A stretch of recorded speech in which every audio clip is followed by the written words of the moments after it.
What would you say about the objections are fun? Think about the psychology behind that. It's like a boxer that gets in the ring and is like, what's your favorite part about this? Or what's the hardest part about this? I give you the 10 keys of boxing and then you're getting hit in the face. Oh, that's fun. I love that. You're like, holy shit, that's a sick motherfucker right there. This guy actually enjoys getting hit in the face. What part of that is fun? So like for me in sales, the objections are fun because I'm prepared and I'm ready for them. Like I drill the objection out of their head and then I try to like pluck them out before they even pop up. It's fun because it wakes you up. It gets the adrenaline up, and that's the part of the job. When you join sales, that's what you said. You said, I'm a professional objection handler. If you're a professional objection handler, you should be ready to handle objections at any time. And it should be fun for you because you could dominate it and you could get around it and you could still close the deal. I got to talk with, my husband, Steve. So yeah, beautiful. We're going to talk to Steve. I mean, if my wife told me we're saving $700 a month, I'd be ecstatic. Do you think Steve's going to have any issues with that? No, of course not. Let's get you signed and get your stuff done. And if Steve has any questions, let me know. As a matter of fact, do you have his phone number? I could shoot him a call or send him an email. But yeah, there should be no reason why Steve doesn't like this. I got his number. Perfect. Okay. Print these out, basically?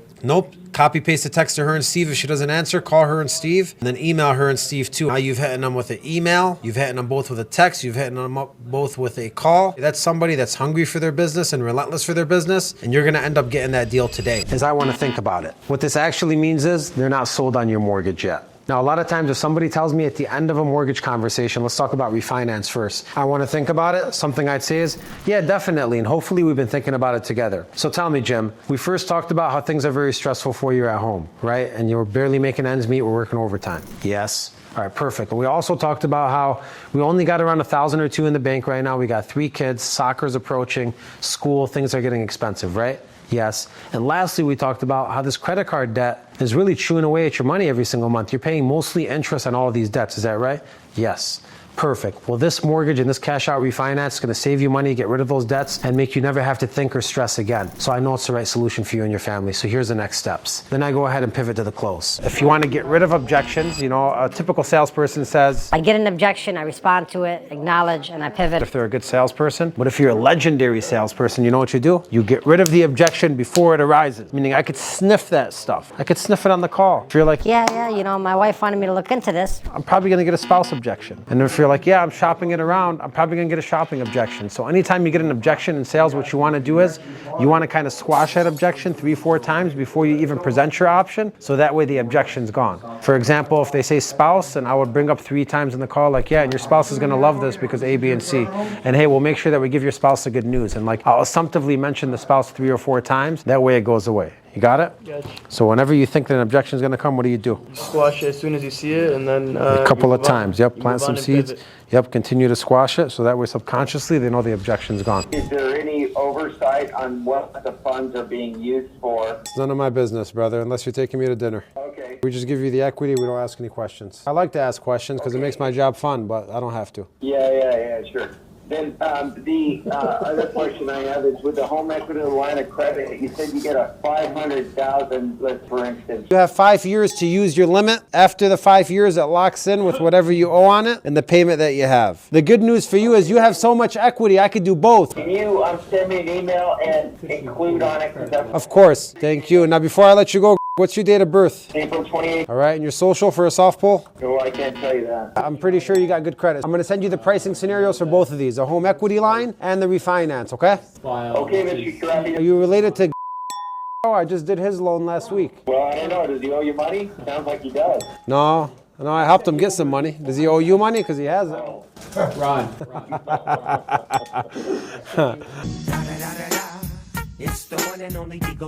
All right, let me work on this for you, man. Have a good weekend, sir. Okay, thanks. Bye. Appreciate it. Bye. Hit me with the intro. Alright, good morning, brother. How's the day so far? Not good, man. What do you need? Really sorry to hear about that. Let me go ahead and introduce myself before anything. My name is Moy. I work with West Capital Lending. I'm giving you a phone call just to go ahead and let you know that my branch manager does have a couple exclusive offers. No, I'm good, man. I'm not interested no more. What made you change your mind? I don't know the market, man. I'm just gonna wait. Over here, we can kind of work it around. Let me transfer you over to my branch manager. He'll be able to take care of it. Yeah, I'm already working with somebody. What are they offering you, if you don't mind me asking? You don't gotta tell them what they're offering. Yeah. You just say that's exactly why we're calling you. If they're giving you a great deal, we'll never pull you away from it. My branch manager thinks he could do something better for you. Let me reconnect them and just make sure you're getting the very best. Switch it up, right? It's good to get into a flow. Flow like 1 second I'm serious. Hey, it's Alex Rafferty with West Capital Lending. Then I'll try something else and be like, hey, good morning, John. How's your day going so far? Right? And then like I'll try something else and I'll be like, hey, John, I'm not here to waste any of your time. I just want to make sure that you're getting the best offer from my branch manager. He wanted me to reach out to you this morning. Let me see if he's available. So like you could try 3, 4, 5 variations of the introduction and you switch it up. The most important thing is if you're getting punched in the face over and over and over again, duck down, dodge a hit, and switch it up, right? So like have fun with it and get loose at the same time. What I want to do when somebody answers the phone, and this is a fatal mistake I see salespeople make all the time, is they'll ask if it's a person very confused. They'll say, hello, is this Skyland? Or hello, Skyland?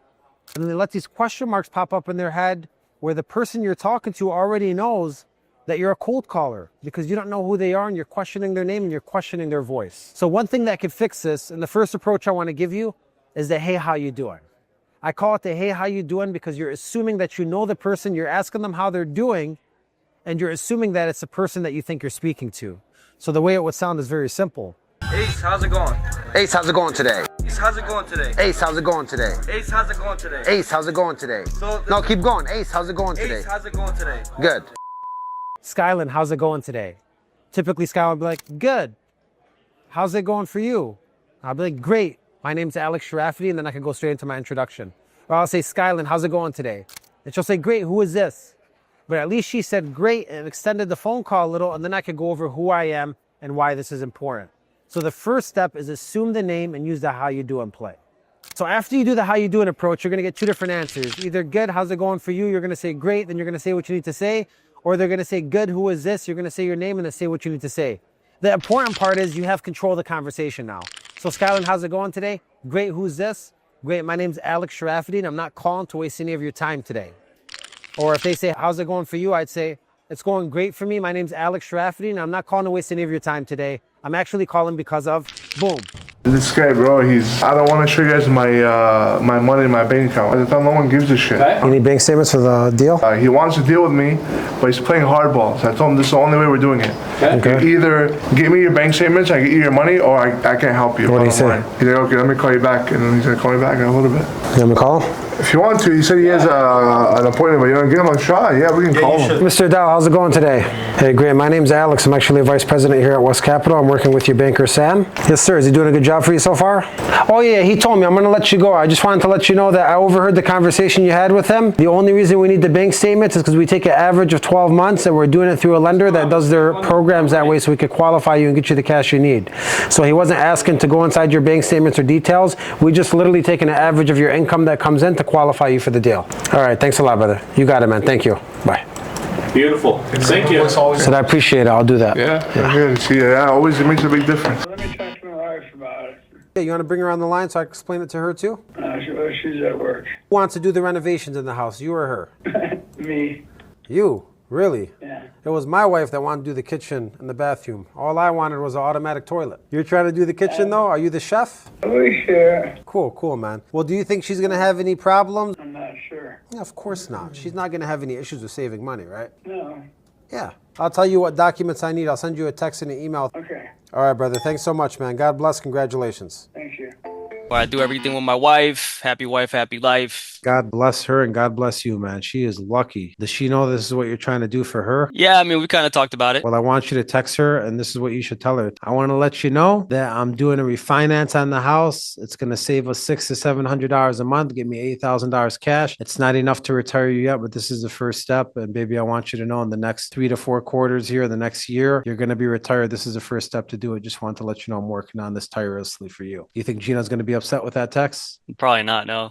Of course she's not, brother. This is all for her, man. So boot up your computer. Let's get the signing going. Nice. Obviously, this makes sense. You don't got to talk to your wife about retiring her. So like your clients you're talking to, what are their dreams? And like, do they really have to talk to their spouse about their dreams? You don't want to sound pushy. Hey, the market's going up. I wouldn't wait on this, because that turns people off. So you need to kind of be the therapist friend to these clients. Give me like 20 minutes, brother, because I'm driving. Do you have a mortgage statement handy? Yeah, I can send it to you. You got a customer driving and you ask them for a document. document, it kind of throws off the whole flow of the call. You could just pull his credit and see his mortgage. We don't really need a statement right now. I get what Ali's trying to do. I just think it's the wrong place, wrong time to do it with this kind of client. In the meantime, I'm gonna get working on this for us, so when we talk in 20 minutes, we can go over the numbers, okay? Okay. What's your date of birth? 20 July. Are you married or single? Yeah, I'm married. And what is your social? I will give you in 20 minutes, bro. Alright, sounds good. So he got the credit objection on the social. I think the mortgage statement kind of threw the guy off. But I do think if Ali would have asked a second time, you know, because that's the first objection, which is usually the smoke screen. You could tell he got spooked at the end after the mortgage statement thing. When he said like in 20 minutes, I said, well, look, the reason I want it so I could work on this for you in 20 minutes, I'll have all the numbers good to go for you so we don't waste any time. So what's your social? That second ARP on it and the pivot back to the social again, it gets him almost every time. What happened was he didn't ask a second time. Now, if you ask a second time and you still get the objection, okay, fine, don't burn the bridge, call him in 20 minutes. But I think a second time would have maybe nailed it. And that's important because this guy never answered in 20 minutes. I like the loan, this makes sense. Let me just talk to my wife about it, brother. I understand you have to pass this to your wife. Totally get that. Happy wife, no knife. But right now, you still have a 3-day right to rescind. So let's get this done, signed, everything's ready to go. That way for X, Y, or Z, the wife doesn't like it, you don't have to take it. But if the wife likes it, you don't have to do anything else. Ah, we gotta add some spice to that. We're already talking about rescinding the loan. What the hell's going on? You got Rocket in the house, man. You trying to rescind Rocket's loan over there? You wanna talk to your spouse? Definitely. We're gonna pop some champagne and give her the good news, right? What are we talking to her about? Saving $300 a month, getting rid of your debts? I'm sure she's gonna be happy, right? Beautiful, we need her on board too, so we're definitely gonna get her involved. Let's go ahead and start with your signing. Unless you see any reason in this green earth that she wouldn't be interested in this, let me know and I'll call her right now for you. Do you see any reason? No, perfect, I thought so. Here's what the next steps are. What's your date of birth and your social? Yeah, this is just for a soft pull. I gotta see where the credit score lies. Yeah, how bad is it? 500? So I could work with 500s actually. So I could still get you approved, but I would need your social to pull up a soft pull of the credit and get this priced out for you. Yeah, there's really no information. I'm with Rocket Mortgage. We're the largest lender in the country, and I sent you an email with my NMLS ID number and all my information so you have it. It shows that you signed up this morning to get a phone call. And if I'm sending you something, I don't know what I'm sending you because when the credit score is in the 500s, I have to see if it qualifies and I get an approval. So I don't want to send you something that's not accurate. I'd rather get you the final figures. Is it okay if I get your social before I let you go so I can work on this? Okay, look up my information. I sent you an email and everything you need about me. All right, thank you, Hiram. You got it, brother. Wow, Jimmy, my first credit objection in like years. It's the first time. Call me after the elections, maybe? Definitely. Hey, rates already came down once. We're looking to see more rate cuts after the election. What I'll tell you is over at Mortgage, we partner with close to 30 lenders, the top lenders in the country. I'd love to put together this second offer. We can always work with the costs and fees. I'll cut through my pockets to make sure that I can maybe earn your business. Now, I know in today's economy, speaking for myself here, it's a great time to have a little bit of extra cash in the savings account. If I can go ahead and put this together and make it make sense for you and me, you think we can push forward and go ahead and get this in underwriting today? Beautiful work. Clap it up for him. All right. Choking up, G. All right. The only that sounded very good. If everyone sounds like that, we're in a very good place. The last part of that, you said, do you think it's something that you'll do for me? You just f***ed up your whole speech by giving me the option to shut you down again. So instead of, do you think it makes sense? So how much you owe on your mortgage? Take me out of the hole and take control. But good work. Clap it up for Josh again. You guys are blowing me up. Everyone's calling me now. What does that really mean? A lot of people see that as an objection, like, oh, damn, here's another one. They don't want to work with me. They're getting like, no, that means they're frustrated. They're getting blown up. That means if you're actively listening and if you take this as mental warfare, what that actually means is I got to be better than everybody else they talk to. It means that the show is really on now. The lights are on you. If somebody says like, yeah, my phone's blowing up, I've talked to everybody, everybody's calling me. In my head, it's like, how do I show that I'm the obvious choice over everybody? So a lot of times actively listening through objections, if you ask a couple questions, you could figure out what they're actually going for, and then you could steer your whole conversation that way. Spencer, I'm not interested, brother. Call me back after the elections. It's always bad to make decisions after the election because that changes the financial economy right now. Rates are super low, and I think if we get you right now, we're going to get you the best deal. Rates will probably shoot up after the election, especially depending on who's elected, you know. Spencer, but I have a good rate. There's always a better rate. There's no such thing as a good rate. You can't beat a 2.99. We can see what we can do, but I'm sure we can. Oh, you can't beat a 2.99. Do you need cash? How's your debt looking? It's okay. Do you need to pay off any debt? What's your credit score? Yeah. So you're asking questions, trying to get the answer. You got to take control control the conversation. Look, at the end of the day, ultimately, I'm not going to sell you a worse rate or put you in a worse spot. There's many ways I could help you, and not only the interest rate, there's also saving money, there's getting cash, there's multiple ways we could help you. It's the most important time in the world to help you. Let me ask you this, what's the balance of your mortgage? And then move and pivot, okay? So take the control, right? You're trying to save somebody money. You're trying to give them a better life. You're not here trying to sell them a fucking jacket, right? It's a good sale. Yep. I'm already working with someone. Look at this for you to see what you look at, you know? What's her name? You're testing me, motherfucker? Yeah. What you testing me for? Because I want to see. I've been fucking tested for fucking 15 years. Hey, how's it going? Doing well. I'm already working with someone. I appreciate you being honest with me and candid, and I would never ever pull you away from somebody that you were working with unless it was worth it and it made total sense.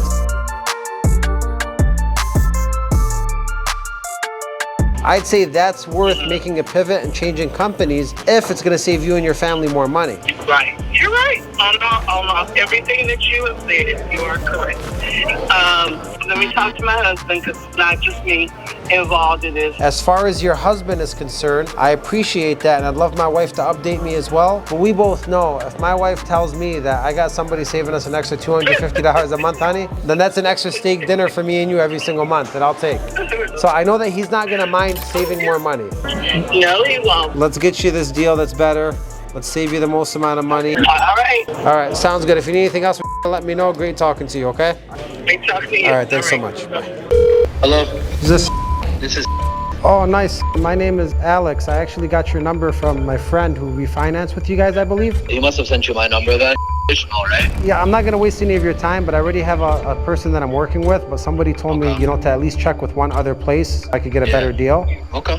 And I was offered a 5.99 already from my guy. I just want to make sure that if you could beat it or if it's the best deal. The best way, honestly, bro, to see it and get you it as quick as possible to see if it is the best deal, I can run it literally and have an answer for you in like 5 minutes. All right, thanks so much. What do you guys think? Every single business owner that comes here, because I do this sometimes, they should all raise their hand out loud, try my shop, because that shows that your training is elite and you're always on top of your game. I think it was good. I'd say 6 out of 10. There was no personal brand, no being assumptive, no trying to build a relationship, but that's like 95% of people. Some people would have even said 5.99, oh, you're good, man. I can't beat that. What are the points? When you could really get into the relationship building and why this is important to me.